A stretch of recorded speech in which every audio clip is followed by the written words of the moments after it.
motion on behalf of the Barbados Labour Party against a then sitting Prime Minister.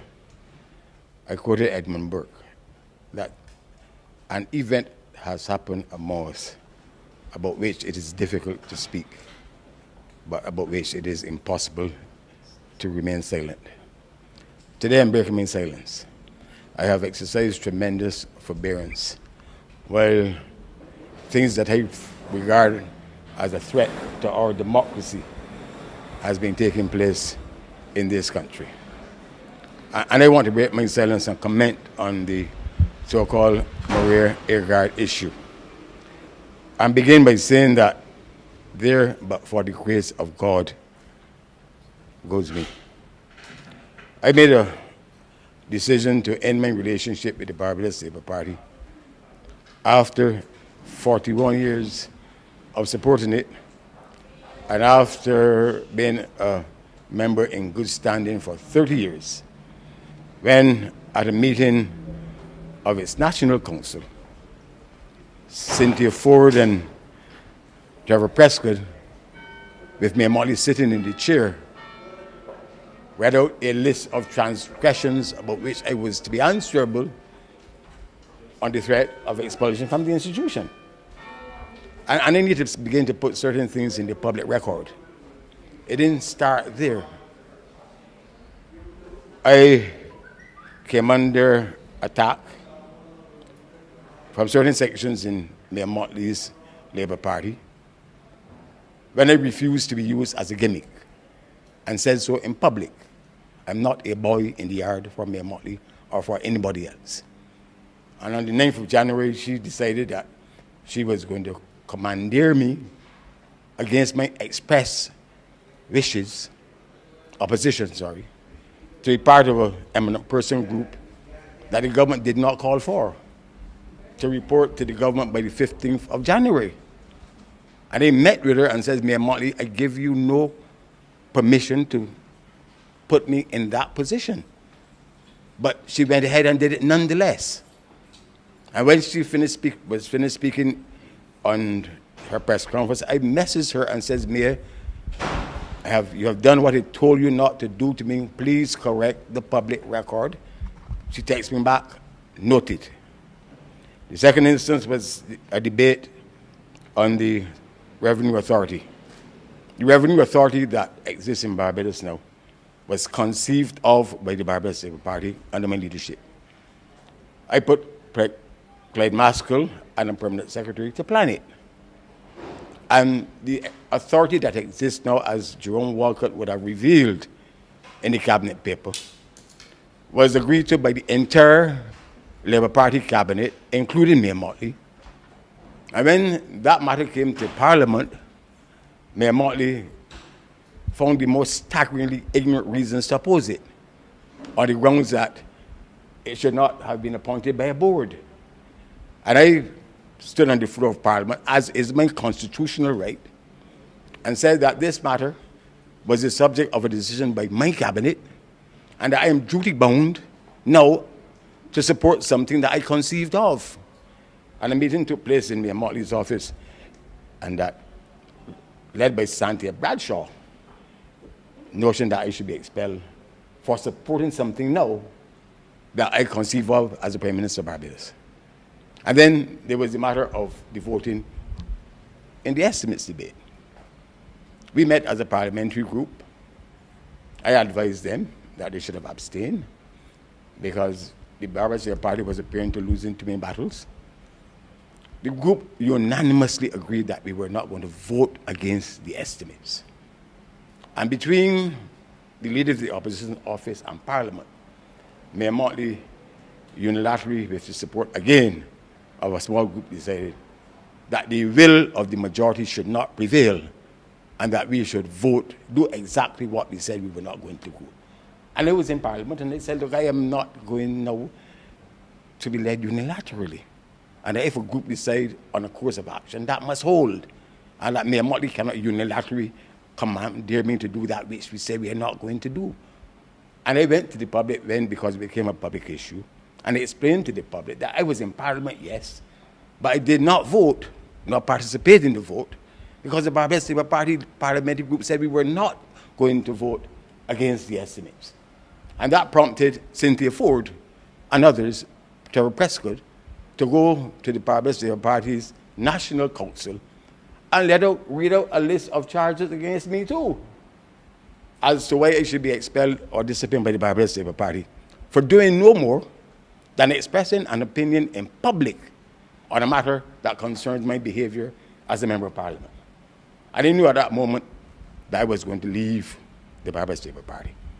Because if in a political institution that should be looking to support and uphold the freedom of expression, you cannot express an opinion about yourself on a matter concerning yourself, then, as I said, the party has lost its way and has lost its soul. And in this matter, this is a tragedy that Maria Agard can be being dragged through the mud of public disapprobation for doing nothing more than expressing herself about a matter concerning herself. Now, let me just say this again strongly for the record, that there's nobody in Barbados politics, and certainly in the Labour Party politics, who has expressed themselves more openly and freely, not about matters concerning themselves, but about their party's affairs, than Mia Mottley. You seem not to recall that Mia Mottley once went to a national consultation, and without the approval of the party, committed the Barbados Labour Party to a policy that we were staggered with, that we were going to commit ourselves to distributing condoms in prison. I don't think you quite appreciate what peril that caused the Barbados Labour Party. And then I sent Frontal Stewart a note once, and when she was speaking in here, when she so took the Labour Party and Ronald Topping apart on the Paradise debate, that was when they said, Frontal Stewart, the note said, please take her off our hands. And you know, I hear that a member can now be expelled from an institution for not going to meetings to nominate other candidates. But that's let me say for the record that Mia Mottley did not attend any meeting of my parliamentary group between 2010 and 2013, and there was no urge to expel her, and that she had freedom of expression. She came to this parliament to a budget reply, hand in hand with Chris Sinclair, and nobody thought that that was reason to expel her. And you know, when I hear people don't being expelled for expressing, putting things in the media, there has to be full disclosure now. So that, you know, when I left the Barbados Labour Party, it was very clear to give precise reasons, and I may need to restate them today. I was proud to be a member of the Barbados Labour Party, and you must believe me when I tell you that it was with a great sense of agony that I left an institution that I supported for 41 years. When I left Cayfield campus, I went and supported, I was a polling agent for the Barbados Labour Party in 1971. So I was supporting the party for 41 years. And I was a member of it formally for over 30 and led it. But it was a great sense, with a very, very heavy heart, that having given my life to the Labour Party, that I saw it being reduced. It has lost its way, and I had a duty to say so. It has lost its soul. And I said then that as far as I was concerned, the Barbados Labour Party had become no more than the institutional plaything of a megalomaniac. And today I go further, because all that has happened has come from that point of view. But sadly, the Barbados Labour Party is now allowing itself to become no more than a cushion to bear the imprint of the object that is sitting upon it. And I use the word object rather than the preferred three-letter word that we use on this occasion. This is a sadness that is happening to a great institution. Mia Mottley is a despot, and she believes that she has a right. Trevor Prescott expressed it on a platform, and he said that she had a divine entitlement to these things. Mia Mottley does not have a divine right to be a despot over us. And I have broken my silence. I was patient, but I have children and a grandchild that will have to live in this country. And my voice will be heard, and my voice will be read, will be raised. And those who are convincing Mia Mottley that she can just ride roughshod over the Barbados Labour Party should tell her that there are those of us in Barbados who are going to stand up and that she cannot ride roughshod over us. And let me just close by telling you, because the record has to be straight, nobody should bear any comparison between what is happening now and what happened in 2010 when Mia Mottley was removed. The Constitution of Barbados is clear that you become and you remain leader of the opposition by being able to command the support of those who don't support the government. There are fundamental issues, not about speaking in public, but about Mia's behavior as a leader of the party and leader of the opposition, having fundamentally to do with the use of resources that will have to be spoken about, that prompted the majority of those who she was leading to ask her to meet with us. Mia Mottley refused to meet with the majority on the grounds that the majority of us who had made her the leader of the opposition had no lawful authority by which to ask her to attend a meeting, that only she could ask us to attend a meeting. So we asked her to meet with us to deal with these matters, and she refused. In fact, her preference was to meet with a group of so-called elders in a room who had no constitutional obligation to say who the leader of the opposition should be. And it was after she refused to respect the wishes of the majority that the members of the opposition says we have no choice in this matter but to follow the exact dictates of the Constitution of Barbados. And we did it then with a difficult heart. You will remember on the first occasion they tried to do it, I refused to turn up to the meeting because it was an overwhelmingly difficult thing to do. But Mia Mottley believes, and the group around her believed in this nonsense of her divine entitlement. And let me hope, I hope that the Labour Party can come back from the break. Mia Mottley is listening to Peter Wickham, and that is going to be spoken about in some detail too, because the Labour Party failed at the last election because of a tale of two poles.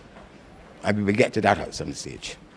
But Mia Mottley told her Parliament, her National Council recently, and these things have been put out in the open now, that the Barbados Labour Party is a tarnished brand, that the people of Barbados, based upon the Wickham poll, don't want the party to be the government, but that they want her to be Prime Minister of Barbados. That is the most dangerous doctrine.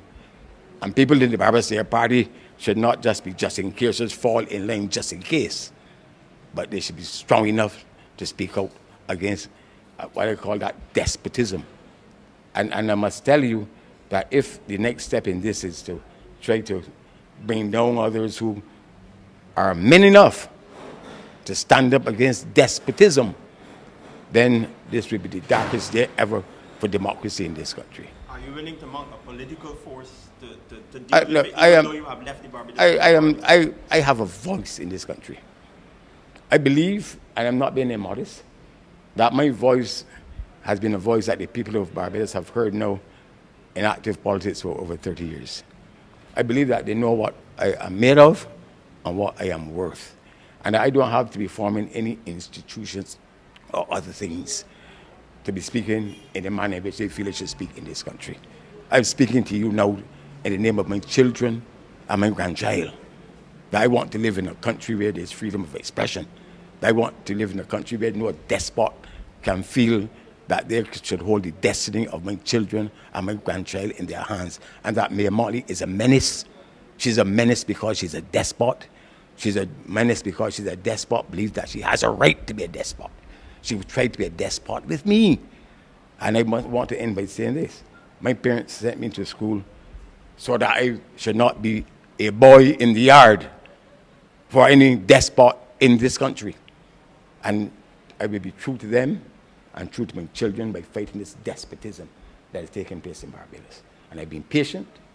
I haven't gotten into it. But what has happened, as I said, there but for the grace of God. Mr. Arthur says all sitting MPs speak to journalists, and it's improper to charge Dr. Agard for speaking to the press when she did so in defense of herself, given that the charges had been fully ventilated in the media. The branch executive put things in the media about Maria Agard, say that she's useless. I believe that a person who has been so attacked has a right to defend themselves in the public domain. And this is a wrong. That is outrageously wrong. And that the media itself, I believe, has to sit down and discuss, are we going to allow something like this to stand in Barbados? Can somebody be a pariah for talking to us about a matter concerning themselves? This is a very serious day in the history of Barbados democracy. And I really am not going to keep quiet about it anymore. I'm sorry.